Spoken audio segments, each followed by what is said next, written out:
Meskipun konflik antara Hamas dan Israel telah mereda, ketegangan antara Israel dan Iran tetap membara. Menteri Luar Negeri Iran Abbas Araghchi dengan tegas menyatakan bahwa Teheran siap menghadapi setiap kemungkinan serangan Israel di masa depan. Ia juga memperingatkan bahwa tindakan agresif dari Tel Aviv dapat memicu konflik yang lebih luas di kawasan. Pernyataan ini secara tidak langsung mengirimkan pesan bahwa jika Israel berani menyerang, Iran tidak akan ragu untuk membalas dengan perang skala besar. ایجاد ارتباط خوب و مبتنی بر احترام. Sikap Iran yang begitu berani tentu bukan tanpa alasan.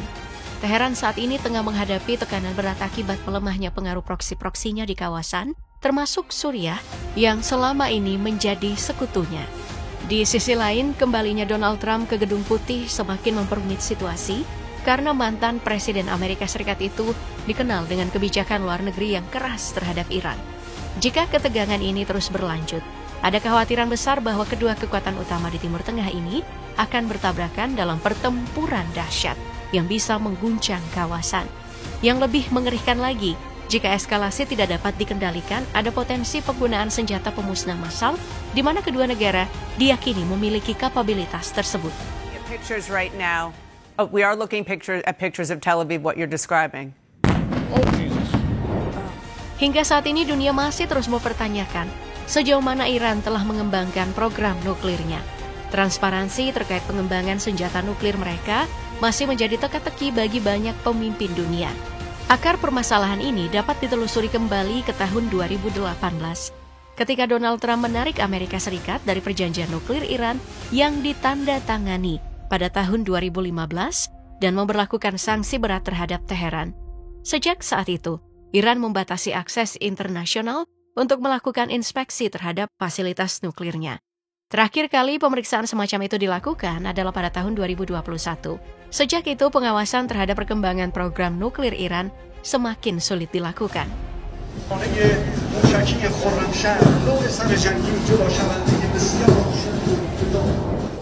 Kebijakan luar negeri Trump yang bertujuan menekan Iran justru mendorong negara tersebut untuk semakin meningkatkan program nuklirnya. Beberapa analis barat bahkan meyakini bahwa Iran kini memiliki cukup pengetahuan serta infrastruktur untuk memproduksi senjata nuklir dalam waktu singkat jika para pemimpinnya mengambil keputusan untuk melakukannya. Penting untuk dicatat bahwa semua spekulasi mengenai kemampuan nuklir Iran sejauh ini hanya berasal dari analisis beberapa pakar barat. Iran sendiri secara terbuka menegaskan bahwa senjata nuklir tidak memiliki tempat dalam doktrin militernya. Pernyataan ini berulang kali ditegaskan oleh para pejabat tinggi Iran yang menyatakan bahwa pengembangan senjata nuklir bertentangan dengan prinsip negara mereka.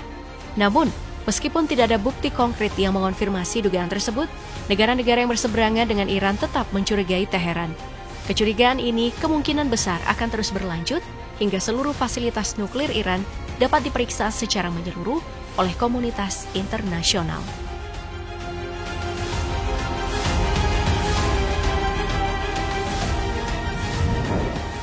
Spekulasi barat terkait kemajuan program nuklir Iran tidak muncul begitu saja. Dugaan ini berakar dari keberadaan sejumlah fasilitas nuklir yang tersebar di berbagai wilayah Iran. Fasilitas pengayaan uranium terbesar Iran terletak di Natanz, sementara satu-satunya pembangkit listrik tenaga nuklirnya berada di Bushehr yang terletak di pesisir Teluk Persia. Para analis percaya bahwa dengan sumber daya yang ada, Iran berpotensi menghasilkan cukup bahan fisik untuk membuat senjata nuklir dalam hitungan beberapa bulan. Namun sebagian besar pakar juga berpendapat atau sepakat bahwa meskipun bahan baku tersedia, proses manufaktur senjata nuklir yang sebenarnya akan membutuhkan waktu yang lebih lama. If there are any threats or actions by the fake Zionist regime against the country's nuclear... Kekhawatiran Barat semakin meningkat setelah Menteri Luar Negeri Amerika Serikat, Antony Blinken, mengklaim bahwa Iran dapat memproduksi bahan fisil yang diperlukan untuk senjata nuklir hanya dalam waktu 1 hingga 2 minggu. Pernyataan ini langsung menimbulkan kegelisahan tidak hanya bagi negara-negara di Timur Tengah, tetapi juga di dunia Barat. Jika klaim ini benar, maka Iran akan memiliki kemampuan untuk membuat senjata pemusnah massal dalam waktu yang sangat singkat. Sesuatu yang tentu menjadi perhatian besar bagi lawan-lawannya, termasuk Israel dan Amerika Serikat.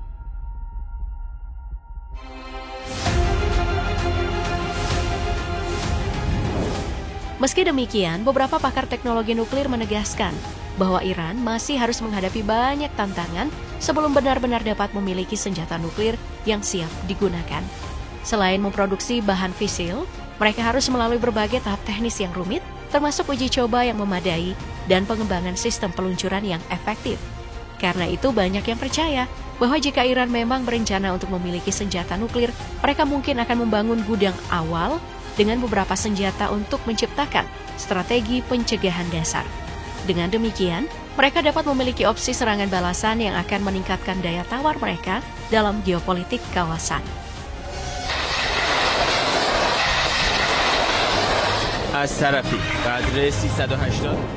Nah, jika suatu saat terbukti bahwa Iran ini benar-benar memiliki senjata nuklir yang disembunyikan di fasilitas bawah tanahnya, dampaknya bisa sangat besar, terutama bagi Israel. Keberadaan senjata nuklir Iran akan menjadi tantangan serius bagi kepentingan Amerika Serikat dan sekutunya di kawasan, sekaligus meningkatkan resiko eskalasi konflik di Timur Tengah. Beberapa analis bahkan khawatir bahwa dengan senjata nuklir di tangan, Iran akan semakin percaya diri dalam menjalankan kebijakan luar negeri yang lebih agresif. Jika skenario ini menjadi kenyataan, pertanyaan besar pun muncul. Apakah Israel akan mampu bertahan menghadapi ancaman nuklir Iran? Meskipun banyak perhatian dunia tertuju pada kemungkinan pengembangan senjata nuklir Iran, Israel sendiri diyakini memiliki persenjataan nuklir yang telah mereka simpan selama bertahun-tahun. Sejumlah analisis memperkirakan bahwa negara ini memiliki antara 90 hingga 400 hulu ledak nuklir yang tersembunyi dari pantauan publik.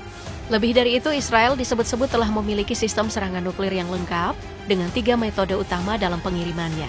Mereka dapat meluncurkan nuklir melalui pesawat tempur F-15 dan F-16, mengandalkan rudal jelajah kelas Dolphin yang ditembakkan dari kapal selam, serta menggunakan rudal balistik seri Jericho yang mencakup jarak menengah hingga antar benua.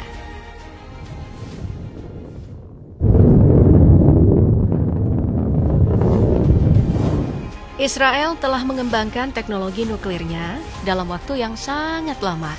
Ancaman eksternal yang terus membayangi mereka menjadi pendorong utama bagi negara ini untuk memiliki kemampuan senjata pemusnah massal. Diperkirakan, Israel sudah menyelesaikan pengembangan senjata nuklir pertamanya pada akhir tahun 1966 atau awal tahun 1967. Dengan pencapaian ini, Israel menjadi negara ke-6 di dunia yang telah berhasil mengembangkan senjata nuklir. Namun berbeda dengan negara-negara lain yang secara terbuka mengakui kepemilikan senjata tersebut, Israel memilih strategi yang berbeda dalam menyikapi keberadaan nuklirnya.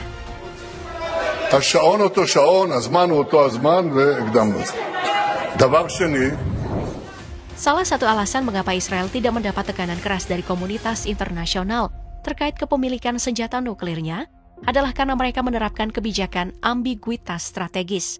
Negara ini tidak pernah secara resmi mengakui atau menyangkal bahwa mereka memiliki senjata nuklir.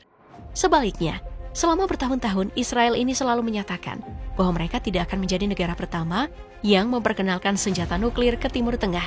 Pernyataan ini membuat posisi mereka tetap berada dalam wilayah abu-abu di mata dunia, meskipun berbagai laporan dan bocoran informasi mengindikasikan sebaliknya.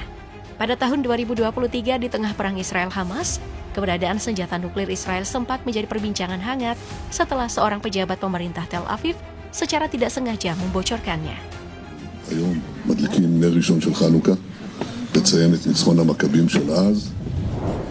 Ambiguitas yang telah dijaga Israel selama bertahun-tahun hampir runtuh ketika Menteri Warisan Dunia, Amihai Eliyahu, secara terbuka mengusulkan penggunaan bom nuklir di Gaza. Pernyataan ini langsung menuai kecaman dan semakin menguatkan dugaan bahwa Israel memang memiliki persenjataan nuklir yang selama ini disembunyikan. Namun, alih-alih memperdebatkan lebih jauh mengenai keberadaan senjata tersebut, insiden ini justru berlalu begitu saja tanpa konsekuensi besar di tingkat internasional. Satu-satunya langkah yang diambil oleh pemerintah Israel adalah menegur dan menskor Eliyahu sebagai upaya untuk meredam kegaduhan yang muncul akibat pernyataannya. Meski dunia internasional belum pernah melihat bukti konkret mengenai persenjataan nuklir Israel, dugaan kuat mengenai keberadaannya terus berlanjut. Pertanyaannya kini, jika ketegangan di Timur Tengah semakin meningkat, apakah Israel akan tetap mempertahankan ambiguitas ini? Atau pada akhirnya keberadaan senjata tersebut akan terungkap secara terang-terangan? Bahkan sebelumnya, tepatnya di tahun 2014 lalu, mantan Presiden Amerika Serikat Jimmy Carter pun turut membongkar keberadaan senjata nuklir milik Israel. Dalam sebuah pernyataannya, Presiden Carter bahkan menyebutkan bahwa Israel sedikitnya memiliki 300 atau lebih senjata nuklir. Hal ini tentunya memperkuat pernyataan-pernyataan sebelumnya bahwa Israel pun menjadi salah satu negara yang memiliki senjata nuklir. Apalagi pernyataan itu dikatakan langsung oleh Presiden Amerika Serikat. Our demand for energy with our rapidly shrinking resources. By acting now. Dengan keberadaan senjata nuklir dari kedua negara yang berkonflik ini, tentunya akan menjadi kekhawatiran besar bagi para pemimpin negara di Teluk. Skenario terburuknya ketika Timur Tengah menjadi medan perang nuklir akibat konflik Iran-Israel yang berkepanjangan. Tentunya hal ini akan menjadi skema yang benar-benar sangat mengerikan bagi Timur Tengah dalam sejarah panjang konflik di berbagai negara. Dan jika perang nuklir tidak dapat terhindarkan, lalu apa yang terjadi ke depannya?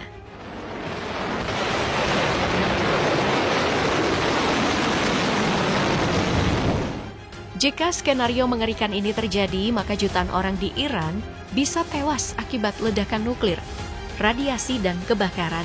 Kota-kota besar dan fasilitas industri yang berada di negara tersebut akan hancur, menyebabkan keruntuhan ekonomi. Tak berhenti sampai di situ, radiasi nuklir akan mencemari udara, air, dan tanah yang tentunya akan menyebabkan dampak jangka panjang bagi kesehatan dan lingkungan.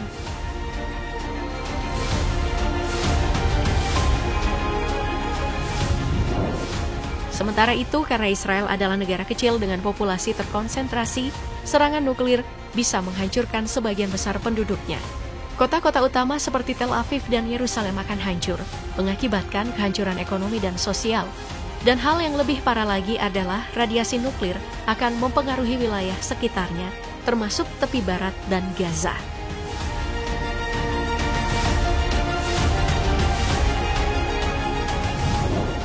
Namun pastinya perang nuklir yang terjadi di Timur Tengah tidak hanya diperankan oleh Israel dan Iran saja. Karena keduanya memiliki sekutu yang juga menyimpan senjata nuklir.